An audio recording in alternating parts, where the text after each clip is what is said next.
সুপ্রভাত বন্ধুরা, কেমন আছো তোমরা সবাই? আমাদের গল্পকথার নতুন আরও একটি ভিডিওতে তোমাদের সকলকে জানাই স্বাগতম। আশা করছি তোমরা সকলে খুব ভালো আছো, সুস্থ আছো, আর আমরাও বেশ ভালো আছি।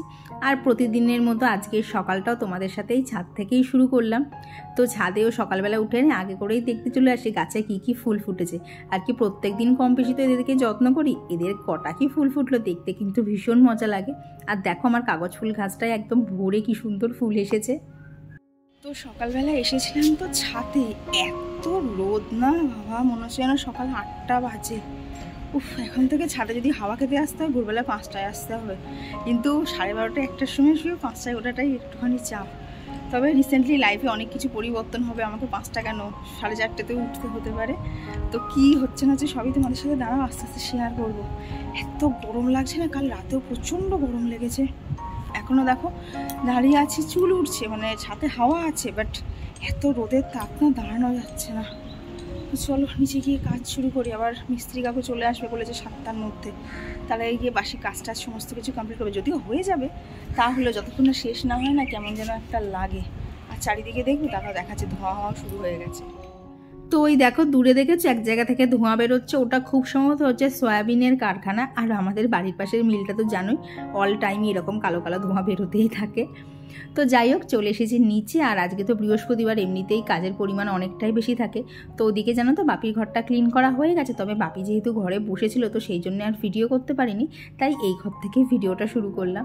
তো ওদিকে খাটগুলো পরিষ্কার করা হয়ে গেছে, এখন ঘরের ধুলোগুলো ভালো করে ঝাঁট দিয়ে নেবো। আর যতদিন জানো তো এই কাঠের কাজ আর এই মিস্ত্রির কাজ শেষ না হবে, প্রত্যেক দিন তো এক গাদা গাদা করে ধুলো বেরোচ্ছে যখনই ঝাঁট দিতে যাচ্ছে। আর এই দেখো এদিকে আমার নতুন ফার্নিচারও কিন্তু অনেকটাই তৈরি হয়ে গেছে। আর যেহেতু এইখানটা রয়েছে না, আমার এখানটা পরিষ্কার করতে খুব অসুবিধা হচ্ছে। সকালবেলা তো এসেই আগেই একটা জোর ধাক্কা খেয়েছি কোনোইতে, মানে পেছনে যে ওটা আছে আমার তো খেয়াল ছিল না, আমি যেরকম নর্মাল মুভমেন্ট করি সেরকম করতে গেছে দুম করে কোনোইতে খেলাম একটা জোর ধাক্কা। তো সকাল সকাল ধাক্কা খেয়েই দিনটা শুরু হয়েছে। তো এদিকে দেখো রাস্তাটাও ভালো করে ঝাঁট দিয়ে নিয়েছে, এখন এদিকে রাস্তায় জলটাও দিয়ে দিচ্ছি। আর আজকে তো বৃহস্পতিবার, আর তাই জন্যই বলতে পারো এইসব কাজে ফাঁকি না মারাটাই ভালো। যতই হোক লক্ষ্মীবার, একটা ঘরের তো মঙ্গল অমঙ্গল, আর কি ঘর বলো সংসার বলো, একটা তো মঙ্গল অমঙ্গলের ব্যাপার থাকে। তাই এই দিন একটুখানি কাজে না ফাঁকি মারার চেষ্টা কমই করি। কি হচ্ছে বলো তো, এত গরম না, কাজ না করতেই ইচ্ছা করছে না। আর বলতে পারো পুজো দিতে আমার খুব ভালো লাগে, কিন্তু ওই যে ফ্যান অফ করতে হচ্ছে, এত কষ্ট হচ্ছে। আর দেখছো তো সকালবেলা আজকে অভি চলেও এসেছে, তো আমি এখানে পুজো দিচ্ছি, ও সাথে সাথে আমার ওখানে পাশে বসে বসে দেখছিল কি করছি না করছি। তো এদিকে দেখো ফুল আর তুলসী পাতা দিয়ে গোপালের স্নানের জলটা রেডি করে নিয়ে গোপুসোনাকেও এখানে স্নান করিয়ে দিয়েছি।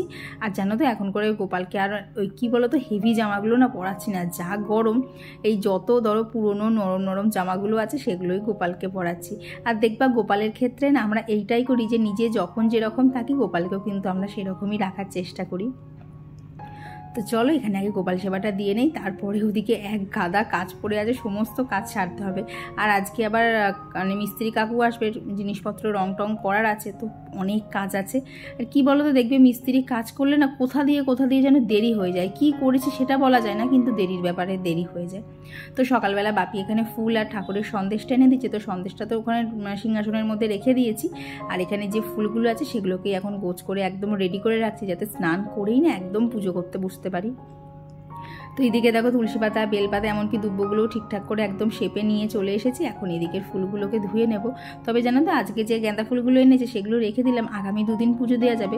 আর গতদিন দেখলে না আর কি বাড়ির উপর থেকেই ফুল কিনেছিলাম, তো সেই ফুল খানিকটা ছিল, সেটা দিয়েই আজকে পুজো দিয়ে নেব। আর পুজো দেওয়া কমপ্লিট করে প্রায় এখানে আরও আধ ঘন্টা লেগেছে এই সমস্ত বাসন মাজা, ঠাকুরের জামা কাপড়গুলো ধোয়া, তারপর এখানে ঠাকুর ঘরটা একদম সামনেটা পরিষ্কার করে মুছে রাখা। তো এইসব করেই না আজকে আর উপরে যেতে পারিনি, কারণ বাপি একটুখানি রং আনতে গেছে, তো সেই জন্যে তো মিস্ত্রি কাকু ওখানে কাজ করছে, তো মিস্ত্রি কাকুকে ফেলে তো আর উপরে যাওয়া যাবে না। তো ভাবলাম এখানে রান্নাঘরের যা টুকটাক কাজ আছে সেগুলোই শুরু করে দিই, তাহলে বাপি আসলে তখন ওপরে গিয়ে ওপরটা করবো। ওপরটা কিন্তু জানো আমার এখনও পুরো বাকি ছিল। তো এইদিকে দেখো সকালে আর কি গতকালের যে বাসন কোসন ছিল সেগুলোকে একদম জিনিস জায়গায় রেখে দিচ্ছি। কী হয় বলো তো, এখানে না যদি গামলাটা রাখা থাকে, প্রথমত তো বাসন খুঁজে পাওয়া যায় না, আর দ্বিতীয়ত না ওখানটা স্ট্যান্ডে রাখতে খুব অসুবিধা হয়। তো এইদিকে তেলের বোতলটা তো দেখেছিলে আগের দিন ধুয়ে দিয়েছিলাম, তো সেইটাতে এখন তেলটা ভর্তি করে নিয়েছি। আর এর মধ্যেই জানো তো কারেন্টটা চলে গেল, তখন তো হলো আরও মাথাটা গরম, একেই গরমের মধ্যে ভালো লাগছে না, তার মধ্যে কারেন্টটা চলে গেল। তো ভাবলাম সকাল সকাল একটুখানি ছাতুই খেয়ে নিই, সেই চিকেন চাপ করার জন্য ছাতু আনা হয়েছে। আর বাড়িতে তো ছাতু সেরকম কেউ খায় না, আমারই যা খেতে একটু ভালো লাগে, তাই ভাবলাম ছাতুটা যতক্ষণ রয়েছে তাহলে আজকে ছাতুর শরবতটা দিয়ে দিনটা শুরু হোক। তো এরই মধ্যে এখানে সবজির ভ্যান এসেছিলো, তো ভ্যান থেকে বেশ কিছু বাজার দরকার ছিল, তো সেগুলোই নিয়ে নিলাম। ভেবেছিলাম জানো তো আজকে বাজার যাব, কিন্তু গরমের মধ্যে না একদম ইচ্ছা করলো না, তো সেই জন্য আজকে বাড়ির ওপর থেকেই বাজার নিয়েছি। তো এখানে দেখো নিয়েছি পেঁয়াজ, আদা, একটা মোচা নিয়েছি, আর নিয়েছি খানিকটা ভেন্ডি, আর কি অল্পই নিয়েছি, কারণ কৌশিক কালকে বাজার করবে। ও সকালবেলা হঠাৎ করেই বললো যে ওর এখানে আর কি কলকাতার এদিকে ওর কি কাজ আছে, তো সেই জন্য আসবে, এসে আর কি হলদিয়াতে ফিরে যাবে না, ও ছুটিই নিয়েছে, এখন দুদিন একটুখানি থাকবে, ওর কিছু পার্সোনাল কাজ আছে সেগুলো মেটাবে, আর সেগুলো সমস্তটা বাড়ির থেকেই করতে হবে। তো বলতে পারো এটা আজকের আমার একদম উপরি পাওনা হয়ে গেছে, কারণ এমনিতে তো ওর আসার কথা ছিল শনিবার, আর সেটা যদি হঠাৎ করে বৃহস্পতিবার চলে আসে, মানে এত ভালো না কি বলবো। তো এদিকে দেখো মুগের ডালটাও করে নিয়েছি, আর দেখলে তো ডালটা আজকে অন্যভাবেই করেছি, আর কি ফোড়ন দিয়ে না, ডালটা দিয়ে ফোটাইনি, ওই ফোড়নটা ওপর থেকে দিয়েছি। দেখবে নন বেঙ্গলিরা না এরকম করে ডাল করে যে ফোড়নটা ওপর থেকে দেয়, তো সেইভাবেই করেছি, খেতে খুব একটা খারাপ লাগছিল না, ভালোই লাগছিল। আর আজকে করবো হচ্ছে দই ভেন্ডি, তো চলো দই ভেন্ডি রেসিপিটাও তোমাদের সাথে শেয়ার করি। তো এখানে দেখো একটা বাটির মধ্যে জিরের গুঁড়ো, ধনের গুঁড়ো, একটু কাশ্মীরি লঙ্কার গুঁড়ো, পরিমাণ মতো হলুদ, আর নিয়েছিলাম একটুখানি চিনি। তো এই সমস্ত কিছু দিয়ে একটু ভালোভাবে মাখা মাখা করে নিয়ে একটু জল অ্যাড করে দিচ্ছি, কারণ মিশ্রণটা না একদমই শুকনো ছিল, আর কি মেশানো যাচ্ছিল না। তো এখানে জল দিয়ে নিয়েছি, আর এদিকে তখন দেখলে ভেন্ডিটা ভাজতে দিয়ে দিয়েছিলাম। তো তারপরে এই যে দই দিয়ে মানে যে মিশ্রণটা ছিল সেটাই এখানে দিয়ে দিলাম, ব্যাস আমার দই ভেন্ডি রেডি। এই 5-7 মিনিট ফুটিয়ে নিয়েছি, তারপরেই দেখো যেই জলটা একটু মুড়ে এসছে তখনই নামিয়ে নিতে হবে। এই দই ভেন্ডি রান্নাটা জানো তো এতটাই সহজ, আর খেতেও এতটা ভালো লাগে, গরমে টক টক ভীষণ সুন্দর লাগে। তো তোমরা যারা এখনও করোনি, আশা করছি রেসিপিটা তোমরা বুঝতে পেরে গেছো, ঝটপট একদিন বানিয়ে ফেলে বলো তো তোমাদের কেমন লেগেছে। তো ওদিকে দই ভেন্ডিটা হয়ে গেছে, এদিকে দেখো বাপি রং নিয়ে তো চলেও এসেছিলো, এখন এই যে মিস্ত্রি কাকু রং করছে। তো এটার এখনও অনেক কার্যকলাপই বাকি আছে, তবে এইটুকুতে তোমাদের কেমন লাগলো অবশ্যই জানিও। তো চলো এখন ওপরে যাই। তো নিচের কাজ করতে করতে মানে ওখানটা বন্ধ রেখে এখানে আগে এলাম, কারণ বাজে হচ্ছে 9:15। এই দেখো ঘরের অবস্থা, কিচ্ছু আজকে করা হয়নি, তার কারণ বাপি হচ্ছে দোকানে রং আনতে গেছিলো 8টার সময়। তো বাপি তখন ঢুকলো মনে হয় 9:10। এবার বাইরে নিচে তো মিস্ত্রি কাকু কাজ করছে, তাকে তো নিচে ফেলে রেখে আর উপরে এসে কাজ করা যায় না। তো নিচে অনেকটা কাজ এখন এগিয়ে গেছে, এখন ঘরটাই পড়ে রয়েছে। মানে এই সময় আমার মানে কি বলবো, পুরো ওপরটা একদম আলো দিয়ে একদম ঝলমলে করা থাকে, এই সময় তো ছাদেরও কাজ হয়ে যায়, কিন্তু এখন এই যে শুরু করতে হবে। যা গরম দিয়েছে না, মাথা খারাপ করা গরম। তো চলো কাজগুলো শুরু করি, সব ভুলঢাল হয়ে পড়ে রয়েছে, আর এগুলো দেখতে ভালো লাগছে না। আর এদিকে তো দেখছো ওপরটা সম্পূর্ণটাই বাকি। তো এখন এই যে জানলাগুলো খোলা দিয়ে শুরু করলাম, কারণ ওপরটা না পুরো একটা গুমোট হয়ে রয়েছে। তো এরপর বেশ কিছু জামা কাপড় কাচার আছে, আর টুকটাক যা ঘর ক্লিনিং করা সেগুলো তো আছে। তো চলো এই কাজগুলো করতে করতে তোমাদের সাথে বেশ কিছু কমেন্ট শেয়ার করি। তো আমার গত ভিডিওতে দীপান্বিতা হালদার দিদিভাই একটা অনেক বড় কমেন্ট করেছে। তো দিদিভাই লিখেছে, তোমার ব্লগের অপেক্ষা করছিলাম জানো তো দিভাই, যারা কোনো কিছুতেই খুশি হয় না তাদের মন জুগিয়ে চলা যায় না। হ্যাঁ, এটা তো একদম ঠিক কথা বলেছো, খুব তারা ধরবে, সে তুমি যতই করে নাও। সব থেকে বড় কথা, তুমি খুব ভালো একজন মানুষ, খুব পরিষ্কার মনের মানুষ। জানি না দিদিভাই, হয়তো যদি পরিষ্কার মনের মানুষ হতাম তাহলে সবার কাছে খারাপ হতাম না, কারণ ওই কী হয় বলো তো, কাছের মানুষগুলোর কাছেই খারাপ হয়ে যায়। ওই যে সবার সব চাহিদাগুলো পূরণ করতে পারি না। তবে ওই যে তোমাদেরকে এই কথাটাও বলেছিলাম যে এইসব নিয়ে এখন আর বেশি গায়ে মাখি না, যেটুকু আমার মনে হয় করি। আর তুমি লিখেছো যে এই জন্যই তোমার ইউটিউব ফ্যামিলি সবাই তোমাকে এত ভালোবাসে। এটা বলতে পারো আমার কাছে ভগবানের আশীর্বাদের মতো, যে এত মানুষের ভালোবাসা পেয়েছি, আর তোমরা এত আমার কাজের প্রশংসা করো। দেখো বাড়িতে আমরা যখনই যে কাজই করি না কেন, সচরাচর কিন্তু কেউ প্রশংসা করে না। মাঝে মধ্যে হাজব্যান্ড নামক ব্যক্তিটি করে থাকে, তবে সবসময় করে না, তবে মা বাবা সবসময়ই করতে থাকে। আর সেদিক থেকে দেখতে গেলে ইউটিউবে আসার পর এত মানুষের প্রশংসা আর ভালোবাসা পেয়েছি, সত্যিই আমি ভীষণ খুশি। আর তুমি লিখেছো যে এতে 1-2 হয়তো তোমাকে পেছনে খারাপ বলবে, কিন্তু আমার মতো হাজার মানুষ আছে তোমাকে ভালোবাসার জন্য। অনেক ধন্যবাদ দিদিভাই, তোমার কমেন্টটা পেয়ে এত ভালো লেগেছে। সচরাচর দেখবে আমি কিন্তু এত বড় কমেন্ট ভিডিওতে বলি না, কারণ তাহলে ভিডিওতে না অন্য কিছু শেয়ার করার থাকে না, বাট তোমার কমেন্টটা এতটা মন ছুঁয়ে গেল, তাই সবার সাথে একটু শেয়ার করলাম। আর কমেন্ট করেছিল পম্পা ঘোষ দিদিভাই। তো দিদিভাই লিখেছে, তোমার ব্লগটা খুব ভালো লাগে, তুমি খুব গুছিয়ে কাজ করো আর খুব ভালো বৌমা। থ্যাংক ইউ দিদিভাই। আর কমেন্ট করেছিল মনামি সরকার দিদিভাই আর সুস্মিতা বিশ্বাস দিদিভাই লিখেছে ব্লগটা খুব সুন্দর হয়েছে, ওয়েট করেছিলাম, ভালো থেকো। হ্যাঁ গো দিদিভাই, ঠিক এই 3:30 থেকে 4টের মধ্যে আমি ভিডিও দিয়ে থাকি। কী হচ্ছে বলো তো, এত গরম না, এডিট করা, তারপর সংসারের কাজ করা, ভিডিও শ্যুট করা একটু চাপ হয়ে যাচ্ছে। ওই মাঝে মধ্যে বলতে পারো যে কদিন না এরকম গরম থাকবে একটু লেট হয়ে যাবে, প্লিজ একটু অ্যাডজাস্ট করে নিও। তো এদিকে নিচের কাজ মোটামুটি কমপ্লিট করে আর কি, দোতলার কাজটা কমপ্লিট করে এই যে ছাদে এসে জামা কাপড় মেলেছে, আর এখন গাছগুলোকে না ভালোভাবে স্নান করিয়ে দিচ্ছি। আমাদেরই বলো তো গরমে কি অবস্থা হচ্ছে, তারপর তো গাছের এই মানে ছাদের গাছগুলো পুরো এইরকম কড়া রোদের মধ্যে রয়েছে, ওদের কি অবস্থা হচ্ছে ভালো তো।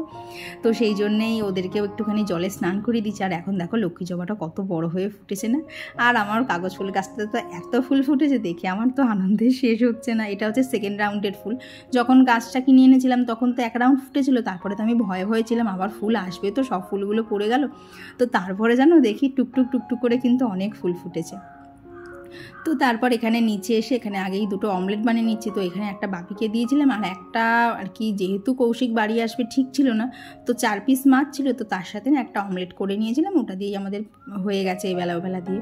আর মাঝখানে আমার ব্রেকফাস্টও কমপ্লিট, আজকে ছিল একদম সিম্পল গরম ভাত আর তার সাথে আলু সিদ্ধ। তো চলো এদিকে এখন মাছটাও রান্না করে নিই।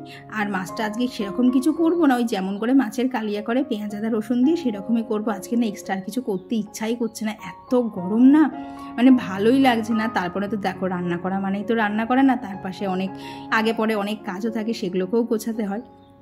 তোমরা সবাই বলো না এত ছোট বয়সে কিভাবে এত সুন্দর করে গুছিয়ে সংসার করছি। দেখো এই বাড়িটায় বিয়ে হয়ে আসার পর না একটা কথাই মাথার মধ্যে ঘুরছিল যে মা যেরকম করে গুছিয়ে সংসার করে আমি ঠিক মার মতো করে করব।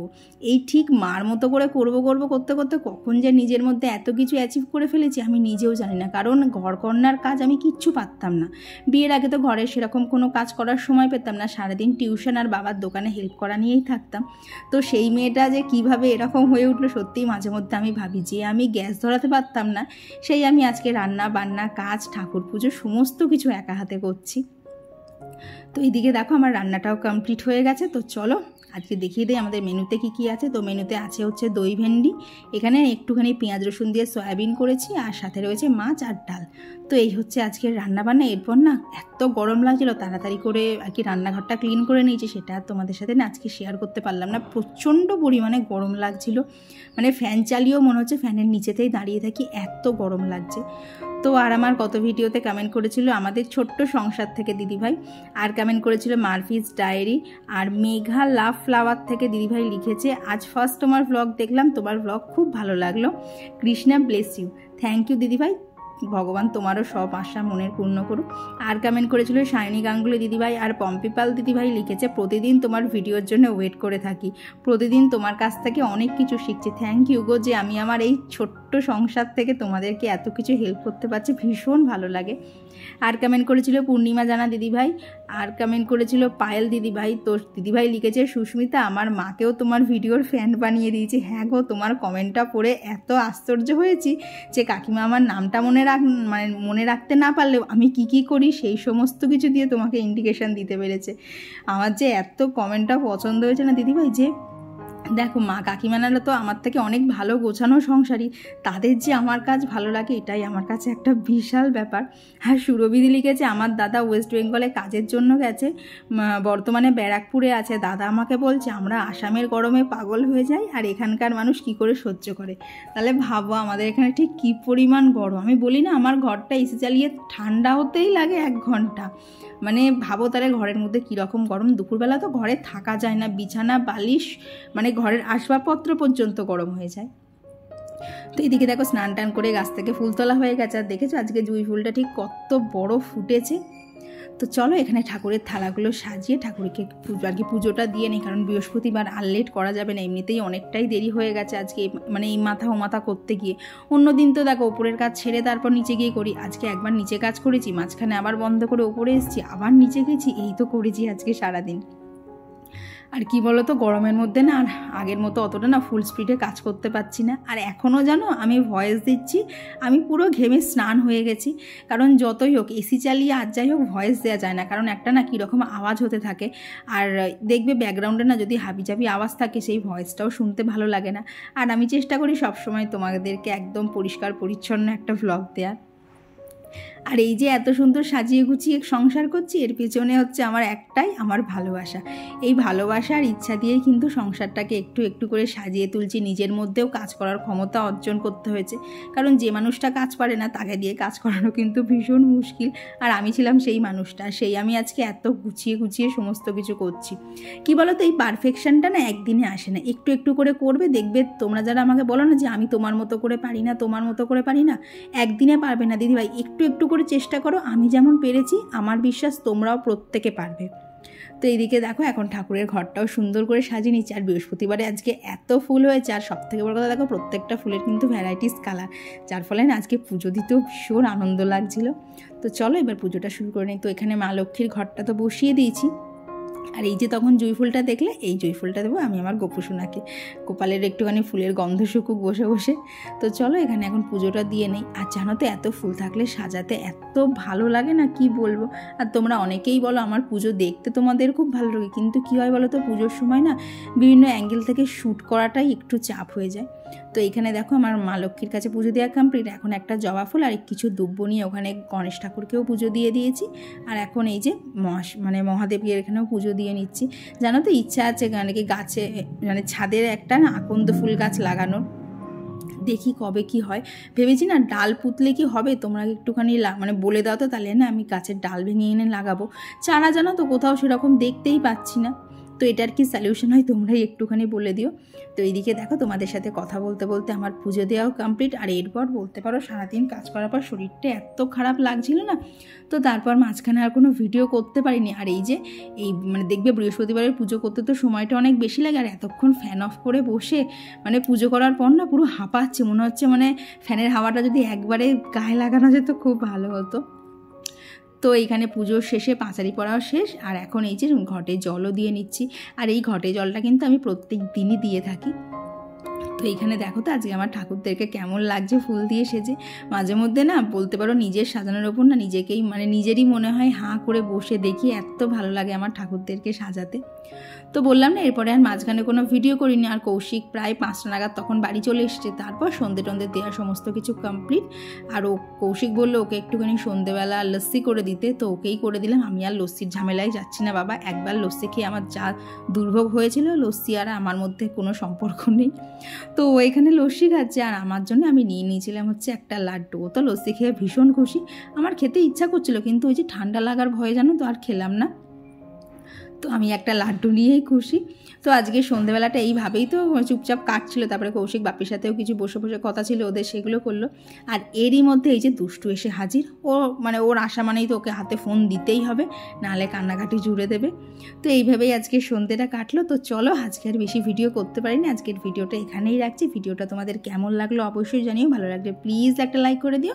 তো চলো আজকের জন্য টাটা সকলকে।